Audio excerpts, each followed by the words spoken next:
नमस्कार, मैं आभा शर्मा जावास आपके सम्मुख पंचतंत्र की कहानियाँ लेकर उपस्थित हुई हूँ। दूरदर्शी देखे कलह का परिणाम, बुद्धिमान करें उससे बचने वाले काम। आज की इस कथा में हम 5 कहानियों पर विचार करेंगे। लोभ बुद्धि पर पर्दा डाल देता है। दूसरी, भय का भूत। तीसरा, जिज्ञासु बनो। चौथा, मिलकर काम ना करने वाला नष्ट हो जाता है। 5वां, मार्ग का साथी। लोभ बुद्धि पर पर्दा डाल देता है। यो लोलयात कुरुते कर्म न चोद कर्म वीक्षते विडंबनाम वापनोति स यथा चंद्र भूपति। बिना परिणाम सोचे चंचल प्रवृत्ति से कार्य का आरंभ करने वाला अपनी जग हंसाई ही कराता है। एक नगर के राजा चंद्र के पुत्रों को बंदरों से खेलने का व्यसन था। बंदरों का सरदार भी बहुत चतुर था। वह सब बंदरों को नीति शास्त्र पढ़ाया करता था। सब बंदर उसकी आज्ञा का पालन करते थे। राजपुत्र भी उन बंदरों के सरताज वानर राज को बहुत मानते थे। उसी नगर के राजगृह में छोटे राजपुत्र के वाहन के लिए कई मेढ़े भी थी। उनमें से एक मेढ़ा बहुत लोभी था। वह जब जी चाहे तब रसोई में घुसकर सब कुछ खा लेता था। रसोइये उसे लकड़ी से मारकर बाहर निकाल देते थे। वनराज ने जब ये कलह देखी तो वह चिंतित हो गए।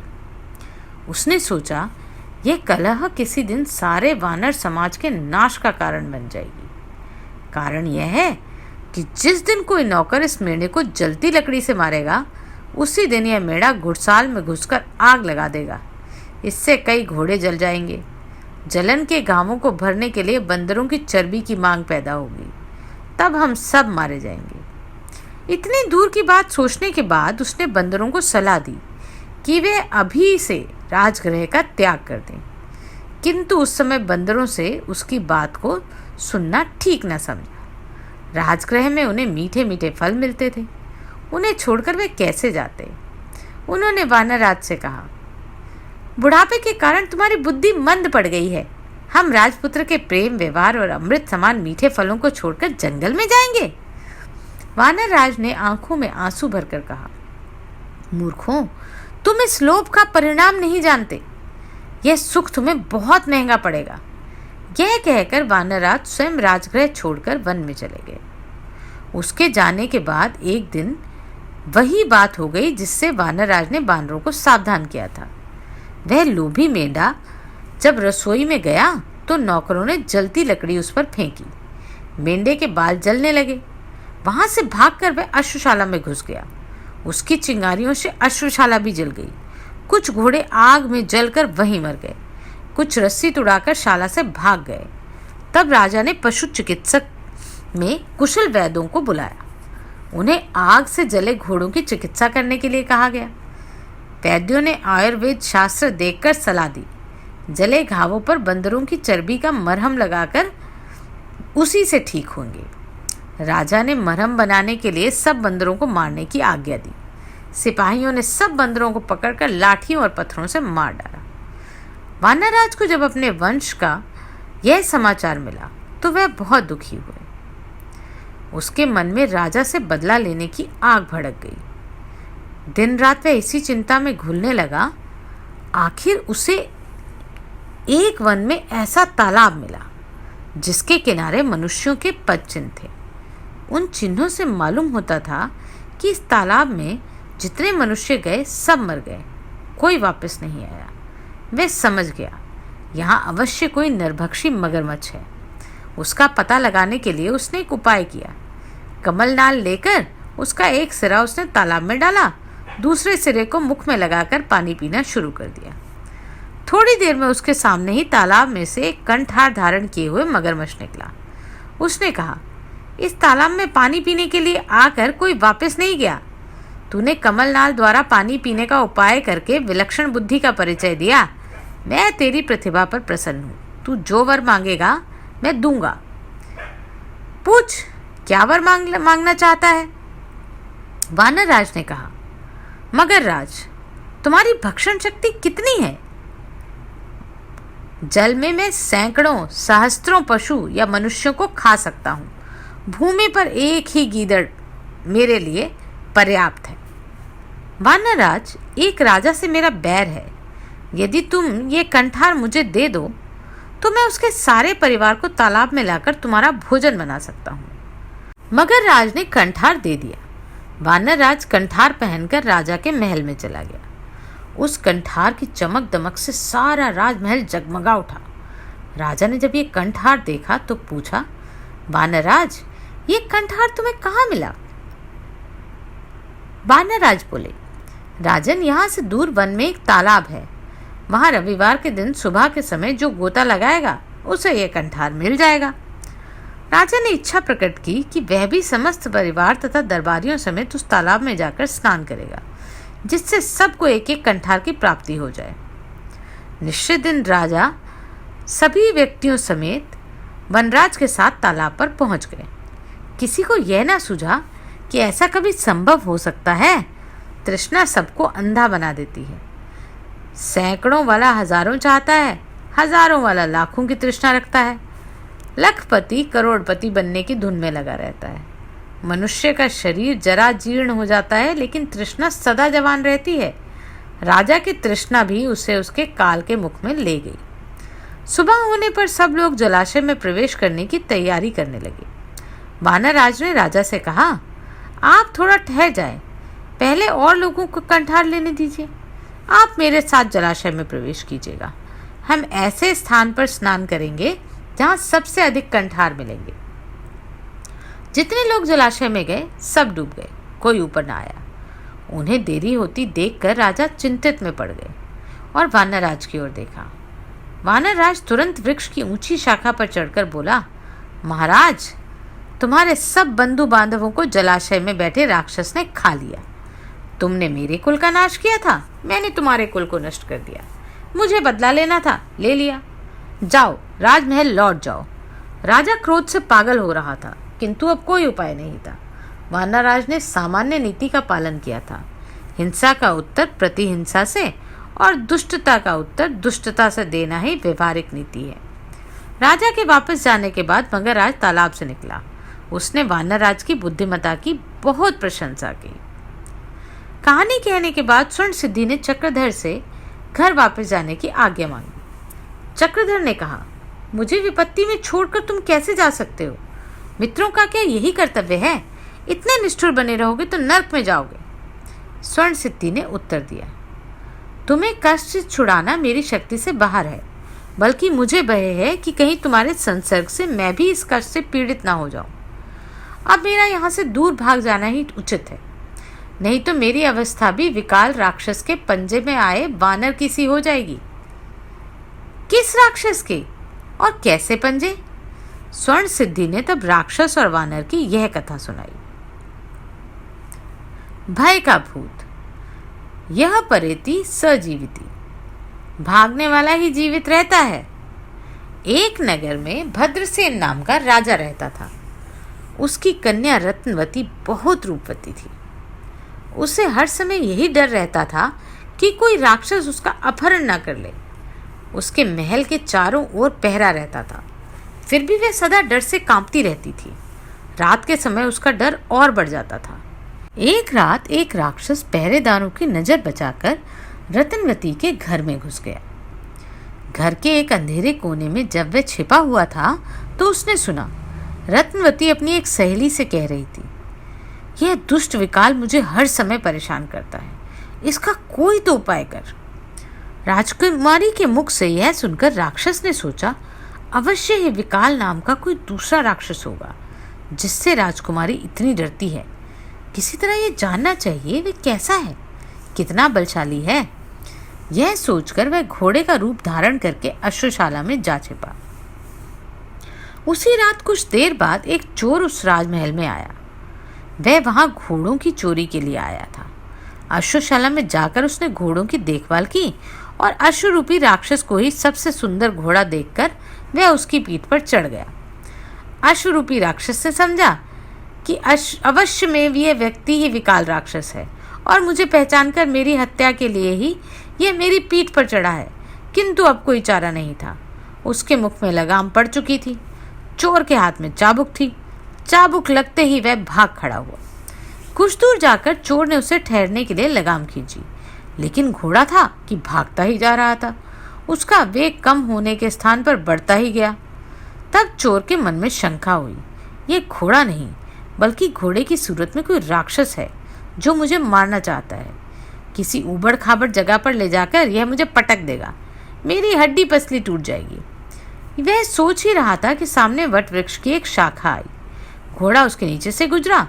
चोर ने घोड़े से बचने का उपाय देखकर शाखा को दोनों हाथों से पकड़ लिया। घोड़ा नीचे से गुजर गया। चोर की वृक्ष की शाखा से लटक कर बच गया। उसी वृक्ष पर अश्रुरूपी राक्षस का एक मित्र वानर रहता था। उसने डर से भागते हुए अश्रुरूपी राक्षस को बुलाकर कहा, मित्र, डरते क्यों हो? यह कोई राक्षस नहीं बल्कि मामूली मनुष्य है। तुम चाहो तो इसे एक क्षण में खाकर हजम कर लो। चोर को बंदर पर बड़ा क्रोध आ रहा था। बंदर उससे दूर ऊंची शाखा पर बैठा हुआ था, किंतु उसकी लंबी पूंछ चोर के मुख के सामने ही लटक रही थी। चोर ने क्रोधवश उसकी पूंछ को अपने दांतों में भींचकर चबाना शुरू किया। बंदर को पीड़ा तो बहुत हुई, लेकिन मित्र राक्षस के सामने चोर की शक्ति को कम बताने के लिए वह वहां बैठा ही रहा। फिर भी उसके चेहरे पर पीड़ा की छाया साफ नजर आ गई। उसे देखकर राक्षस ने कहा, मित्र, चाहे तुम कुछ भी कहो, किंतु तुम्हारा चेहरा कह रहा है कि तुम विकाल राक्षस के पंजे में आ गए हो। यह कहकर वह भाग गया। यह कहानी सुनाकर स्वर्ण सिद्धि ने चक्रधर से फिर घर वापस जाने की आज्ञा मांगी और उसे लोभ वृक्ष का फल खाने के लिए वहीं ठहरने की उलाहना दिया। चक्रधर ने कहा, मित्र, उपालंब देने से क्या लाभ? यह तो देव का संयोग है। अंधे, कुबड़े और विकृत शरीर व्यक्ति भी संयोग से ही जन्म लेते हैं। उनके साथ भी न्याय होता है। उनके उद्धार का भी समय आता है। एक राजा के घर विकृत कन्या हुई थी। दरबारियों ने राजा से निवेदन किया, महाराज, ब्राह्मणों को बुलाकर इसके उद्धार का प्रश्न कीजिए। मनुष्य को सदा जिज्ञासु रहना चाहिए और प्रश्न पूछते रहना चाहिए। एक बार राक्षसेंद्र के पंजे में पड़ा हुआ ब्राह्मण केवल प्रश्न के बल पर छूट गया था। प्रश्न की बड़ी महिमा है। राजा ने पूछा, वह कैसे? तब दरबारियों ने निम्न कथा सुनाई। जिज्ञासु बने, पृच्छकेन सदा भाष्यम पुरुषेण विजानता। मनुष्य को सदा प्रश्नशील एवं जिज्ञासु रहना चाहिए। एक जंगल में चंडकर्मा नाम का राक्षस रहता था। जंगल में घूमते घूमते उसके हाथ एक दिन एक ब्राह्मण आ गया। वह राक्षस ब्राह्मण के कंधे पर बैठ गया। ब्राह्मण के प्रश्न करने पर वह बोला, ब्राह्मण, मैंने व्रत लिया है। गीले पैरों से मैं जमीन को छू भी नहीं सकता, इसलिए तेरे कंधे पर ही बैठा रहूंगा। थोड़ी दूर पर जलाशय था। जलाशय में स्नान के लिए जाते हुए राक्षस ने ब्राह्मण को सावधान कर दिया, जब तक मैं स्नान करता हूं तू यहीं बैठकर मेरी प्रतीक्षा कर। राक्षस की इच्छा थी कि स्नान के बाद ब्राह्मण का वध करके उसे खा जाए। ब्राह्मण को भी इसी का संदेह था, अतः ब्राह्मण अवसर पाकर वहां से भाग निकला। उसे मालूम हो चुका था कि राक्षस गीले पैरों से जमीन छू भी नहीं सकता, इसलिए वह उसका पीछा नहीं कर सकेगा। ब्राह्मण यदि राक्षस से प्रश्न ना करता तो उसे यह भेद कैसे मालूम होता? अतः मनुष्य को प्रश्न करने से कभी चूकना नहीं चाहिए। प्रश्न करने की आदत अनेक बार उसकी जीवन रक्षा कर देती है। स्वर्ण सिद्धि ने कहानी सुनकर कहा, यह तो ठीक ही है। देव अनुकूल हो तो सब काम स्वयं सिद्ध हो जाते हैं। फिर भी पुरुष को श्रेष्ठ मित्रों के वचन का पालन करना ही चाहिए। स्वेच्छा से कोई भी व्यक्ति बुरा नहीं होता। मित्रों की सलाह से मिलजुल कर और एक दूसरे का भला चाहते हुए ही सब काम करने चाहिए। जो लोग एक दूसरे का भला नहीं चाहते और स्वेच्छा से सब काम करते हैं, उनकी दुर्गति वैसी ही होती है जैसे स्वेच्छाधारी भारंड पक्षी की हुई। वह कैसे? स्वर्ण सिद्धि ने तब यह कथा सुनाई। मिलकर काम करो, असहता विनश्यन्ति। परस्पर मिलजुल कर काम न करने वाला नष्ट हो जाता है। एक तालाब में भारंड नाम का एक विचित्र पक्षी रहता था। उसके मुख दो थे किंतु पेट एक ही था। एक दिन समुद्र के किनारे घूमते हुए उसे एक अमृत समान मधुर फल मिला। यह फल समुद्र की लहरों ने किनारे पर फेंक दिया था। उसे खाते हुए एक मुख बोला, ओह कितना मीठा है ये फल। आज तक मैंने अनेक फल खाए किंतु इतना स्वादु कोई नहीं था। ना जाने किस अमृत बेल का यह फल है। दूसरा मुख उससे वंचित रह गया था। उसने भी जब उसकी महिमा सुनी तो पहले मुख से बोला, मुझे भी थोड़ा सा चखने को दे दो। पहला मुख हंसकर बोला, तुझे क्या करना है, हमारा पेट तो एक ही है, उसमें ही तो जाना है, तृप्ति तो हो ही गई है। यह कहने के बाद उसने शेष फल अपनी प्रिया को दे दिया। उसे खाकर उसकी प्रेयसी बहुत प्रसन्न हुई। दूसरा मुख उसी दिन से विरक्त हो गया और इस तिरस्कार का बदला लेने के उपाय सोचने लगा। अंत में उसे एक दिन एक उपाय सूझ ही गया। वह कहीं से एक विष फल ले आया। प्रथम मुख को दिखाते हुए उसने कहा, देख यह विष फल मुझे मिला है, मैं इसे खाने लगा हूं। प्रथम मुख ने रोकते हुए आग्रह किया, मूर्ख, ऐसा मत कर, इसके खाने से हम दोनों मर जाएंगे। द्वितीय मुख ने प्रथम मुख के निषेध करते करते अपने अपमान का बदला लेने के लिए विषफल खा लिया। परिणाम यह हुआ कि दोनों मुखों वाला पक्षी मर गया। चक्रधर इस कहानी का अभिप्राय समझकर स्वर्ण सिद्धि से बोला, अच्छी बात है, मेरे पापों का फल तुझे नहीं भोगना चाहिए, तू अपने घर लौट जा, किंतु अकेले मत जाना। संसार में कुछ काम ऐसे हैं जो एकाकी नहीं करने चाहिए। अकेले स्वादु भोजन नहीं खाना चाहिए। सोने वालों के बीच अकेले जागना ठीक नहीं। मार्ग पर अकेले चलना संकटपन है। जटिल विषयों पर अकेले सोचना भी ठीक नहीं। मार्ग में कोई भी सहायक हो तो वह जीवन रक्षा कर सकता है, जैसे करकट ने सांप को मारकर प्राण रक्षा की थी। कैसे? चक्रधर ने तब यह कथा सुनाई। मार्ग का साथी, अकेले यात्रा मत करो। एक दिन ब्रह्मदत्त नाम का एक ब्राह्मण अपने गांव से प्रस्थान करने लगा। उसकी माता ने कहा, पुत्र, कोई ना कोई साथी रास्ते के लिए खोज लो, अकेले यात्रा करना उचित नहीं। ब्रह्मदत्त ने उत्तर दिया, डरो मत मां, इस मार्ग में कोई उपद्रव नहीं, मुझे जल्दी जाना है, इतने में साथी कहाँ मिलेगा, मेरे पास साथी खोजने का समय भी नहीं है। मां ने कुछ और उपाय न देखकर पड़ोस से एक करकट लेकर अपने पुत्र को दे दिया और कहा, यदि तुझे जाना ही है तो इस करकट अर्थात केंकड़े को भी साथ ले जा, वह तुझे बहुत सहायता करेगा। ब्रह्मदत्त ने माता का कहना मान करकट अर्थात केंकड़े को ही साथी बना लिया। उसे कपूर की डिबिया में रखकर यात्रा के लिए चल दिया। थोड़ी दूर जाकर जब वह थक गया और गर्मी बहुत सताने लगी तो उसके मार्ग में एक वृक्ष की छाया में विश्राम करने लगा। थका हुआ तो था ही, इसलिए नींद भी आ गई। उसी वृक्ष के बिल में एक सांप रहता था। वह जब ब्रह्मदत्त के पास आया तो उसे कपूर की गंध आई। कपूर की गंध सांप को अति प्रिय होती है।